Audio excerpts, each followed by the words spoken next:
Kekasih Tuhan, selamat hari Minggu, Shalom.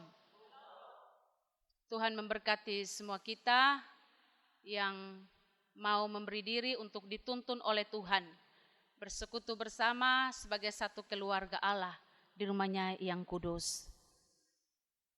Kita ada di minggu terakhir penghayatan bulan keluarga. Dan Alkitab banyak berbicara, tidak saja bertumbuh sebagai pribadi, tetapi juga bertumbuh sebagai keluarga. Karena Allah juga mengikat perjanjian anugerah kepada satu keluarga, satu persekutuan. Dan karena itu, iman tidak saja dihayati secara pribadi, tetapi iman juga harus disemaikan. Iman harus ditanam, iman harus bertumbuh, iman harus berbuah dalam hati segenap anggota persekutuan atau satu keluarga. Dan dalam hidup berkeluarga tentu kita menginginkan damai sejahtera. Tetapi pada kenyataannya kita manusia yang tidak sempurna. Banyak kita melakukan pelanggaran, banyak kita melakukan kesalahan, banyak kita jatuh dalam dosa, dan dengan demikian kita kehilangan damai sejahtera. Karena itu, satu poin yang juga penting untuk kita renungkan dan diangkat oleh kebenaran firman Tuhan dalam menjaga dan memelihara damai sejahtera adalah bagaimana tentang menasihati.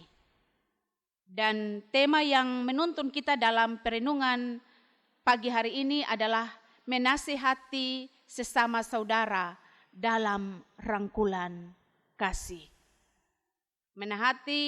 Menasihati sesama saudara dalam rangkulan kasih.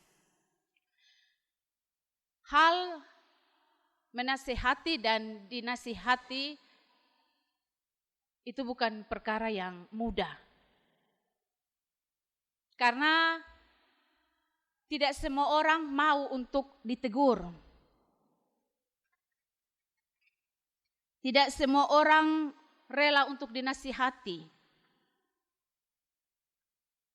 Bagi dia, dosa adalah tanggung jawab dan urusan dia dengan Tuhan. Karena itu bagi sebagian orang mereka enggan untuk ditegur atau dinasihati. Tidak mudah karena apa? Tidak mudah juga karena kita yang mau menasihati ini, kita berada juga dalam berbagai pertimbangan. Nanti orang bilang kita kepo dengan urusan orang lain, terlalu sibuk dengan dosa orang lain, padahal dosa juga ada di depan mata, bertumpuk. Juga mungkin dalam pikiran itu dia punya urusan dan tanggung jawab dengan Tuhan. Apa yang dibicarakan oleh kebenaran firman Tuhan tentang hal menasihati dan hal dinasihati. Apabila saudaramu berbuat dosa, tegurlah dia di bawah 4 mata.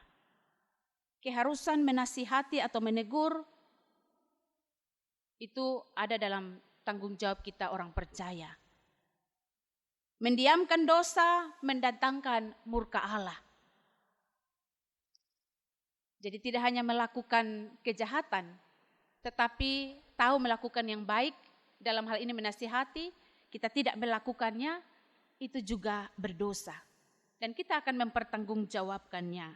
Sebagaimana dalam Yeskiel pasal 3 ayat 18-19 dia bilang, peringatkanlah mereka atas namaku, dan engkau tidak memperingati dia atau tidak berkata apa-apa untuk memperingati orang jahat itu dari hidupnya yang jahat, supaya ia tetap hidup. Orang jahat itu akan mati dalam kesalahannya, tetapi aku akan menuntut pertanggungjawaban atas nyawanya daripadaku. Ini firman omong bilang begitu. Dan tetapi jikalau engkau memperingatkan orang jahat itu, dan ia tidak berbalik dari kejahatannya dan dari hidupnya yang jahat, ia akan mati dalam kesalahannya, tetapi engkau telah menyelamatkan nyawamu. Jadi kalau kita lihat saudara kita, sesama kita melakukan dosa dan kita tegur, Tuhan juga marah kita. Dan Tuhan minta pertanggungjawaban daripada kita. Jadi orang Kristen ini tidak main-main. Tidak hanya berbuat jahat itu Tuhan marah, tapi tidak berbuat baik, dalam hal ini menasihati, menegur saudara kita yang ada dan hidup dalam dosa, itu pun juga Tuhan marah. Tuhan akan minta pertanggungjawaban. Tetapi menarik di sini ada tahapan dalam menasihati. Yang pertama, tegurlah dia di bawah 4 mata, panggil dia. Kadang-kadang kita tidak bijak dalam menegur. Kita tidak tepat dalam waktunya, caranya, sehingga maksud kita baik. Tetapi kemudian menjadi tidak baik karena kita salah cara atau tempat. Alkitab bilang panggil dia di bawah 4 mata. Nyatakan apa yang salah. Kalau dia mendengarkan nasihatmu, engkau mendapatkannya kembali. Kalau kemudian dia tidak mendengar, engkau bawa 2 orang lagi. Supaya keterangan 2 atau 3 orang itu, perkara itu tidak disangsikan. Di sini perlu kita saling menopang. Di sini perlu kita hidup sebagai satu keluarga Allah yang saling peduli satu dengan yang lain. Peduli tidak saja saling membantu, mengeluarkan dari keterpurukan hidup, tetapi peduli juga dalam menegur kesalahan, menyatakan yang salah.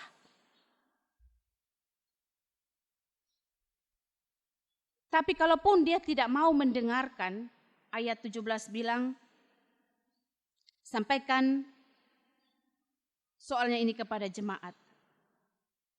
Dan jika ia tidak mau juga mendengarkan jemaat, pandang dia sebagai orang yang tidak mengenal Allah dan seorang pemungut cukai.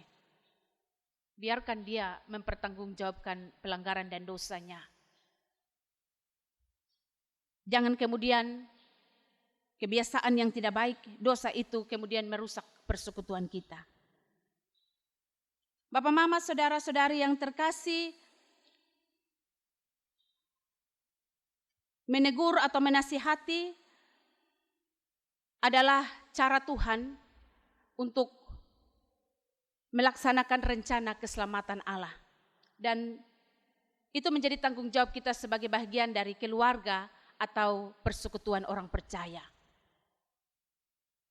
Jadi ketika Tuhan suruh kita menegur adalah apa? Untuk menyelamatkan, dalam rangka menyelamatkan. Teguran kita bukan untuk memalukan, menjatuhkan, menyudutkan sesama atau saudara kita. Tetapi sesungguhnya teguran itu adalah untuk membawa orang itu sadar dari kesalahannya, bangkit dan berbalik dari kesalahannya, hidup dalam pertobatan, dan menerima pengampunan yang Tuhan sediakan. Jadi maksud daripada nasihat itu untuk bukan menjatuhkan, untuk melecehkan dia, untuk mempermalukan dia. Tetapi harus ada dalam tujuan yang benar. Untuk dia sadar dari kesalahannya, berbalik dalam pertobatannya, ada dalam pertobatan, dan menerima pengampunan Tuhan. Dan itu yang Tuhan maksudkan untuk kita menasihati sesama kita.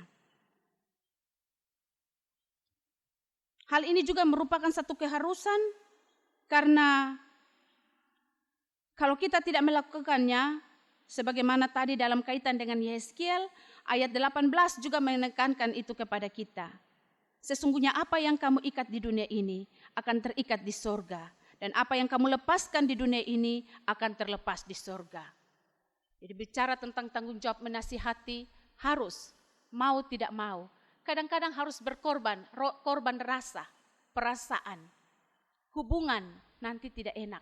Padahal kita tahu itu sesuatu yang menjerumuskan dia semakin dalam keberdosaannya. Firman Tuhan bilang itu mengikat kita. Dan itu juga mengikat orang itu terus dalam dosa yang kemudian harus dipertanggungjawabkannya. Dalam menjalankan rencana keselamatan Allah ini, Allah minta keterlibatan kita, yaitu dengan nasihat.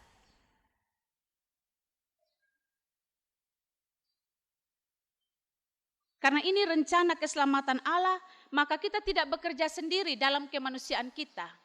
Kita terbatas dalam kata-kata untuk menggugah dia, untuk menyadarkan dia. Karena itu firman Tuhan bilang, minta, sepakat 2-3 orang lalu meminta dari Tuhan.